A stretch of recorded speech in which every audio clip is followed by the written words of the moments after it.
Hi, my name is Kelsey, and today I will be presenting to you the Reconstruction Competing Visions for a Nation Reborn for the years 1865 and 1877. Um, I will be talking to you about one of the most pivotal, controversial chapters in American history, the Reconstruction. After the Civil War, the country had to figure out how to rebuild the South, reintegrate the Confederate States, and most importantly, define the freedom meant for formerly enslaved people. But there wasn't one clear path forward. There were two competing visions. The way they clashed still shapes the U.S. history today. Historical background. When the Civil War ended in 1865, the U.S. physically and politically shattered. Cities like Richmond, Virginia, were reduced to rubble. Southern economics, once entirely dependent on slave labor, was in ruins. Millions of African Americans were suddenly free, yet had no money, homes, or legal protection. Meanwhile, the federal government was stuck with a massive problem. How do you bring 11 rebel states back into the Union? And what rights do you guarantee to the people those states once enslaved? Two paths forward. Two very different answers emerged. President Andrew Johnson wanted to move on quickly. He was lenient toward the former Confederate leaders, prioritized reuniting the country as fast as possible. On the other side, radical Republicans in Congress believed that justice had to come first. They thought the South needed to be fundamentally transformed, and that meant enforcing civil rights for freedmen and Confederate leaders, holding Confederate leaders accountable. These two visions, reconciliation versus justice, would define politics of the next decade.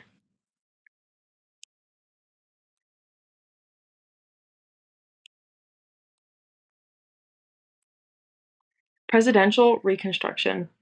President Johnson pushed ahead with his lenient plan. He issued thousands of pardons to former Confederates, allowing Southern governments to pass what were called Black Codes, laws that restricted African Americans' movement, employment, and even the right to vote.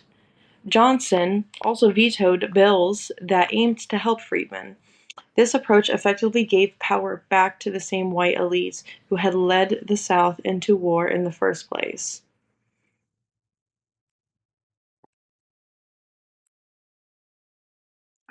Congressional Reconstruction. Congress eventually had enough. The radical Republicans took over the Reconstruction policy. They passed the 14th Amendment, guaranteeing citizenship and equal protection under law.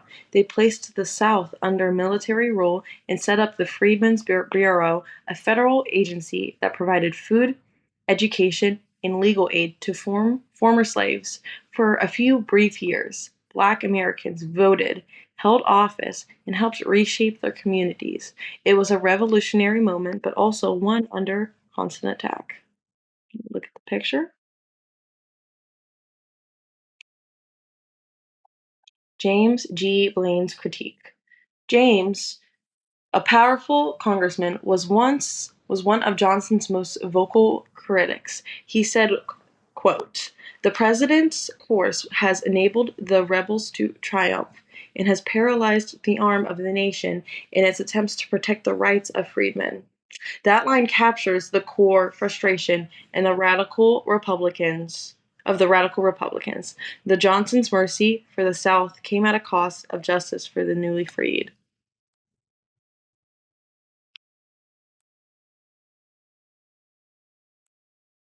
Lasting legacy. Reconstruction officially ended in 1877, but its effects are still with us. In many ways, it was a missed opportunity. Once federal troops withdrew from the South, Jim Crow laws erased most of the gains Black Americans had made. Today, debates about voting rights, systemic racism, and the power of the federal government all trace back to the Reconstruction.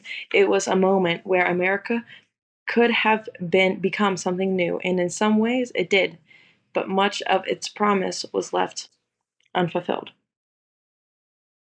Now, in conclusion, Reconstruction wasn't just about buildings or borders, it was about identity. Who counts as American? Who deserves protection under the law? These are the same questions we're still asking today in the fight between unity and justice. The same one that divided Johnson and Congress is far from over. Now, here are my citations, and here are my image citations. Thank you so much for listening to my presentation.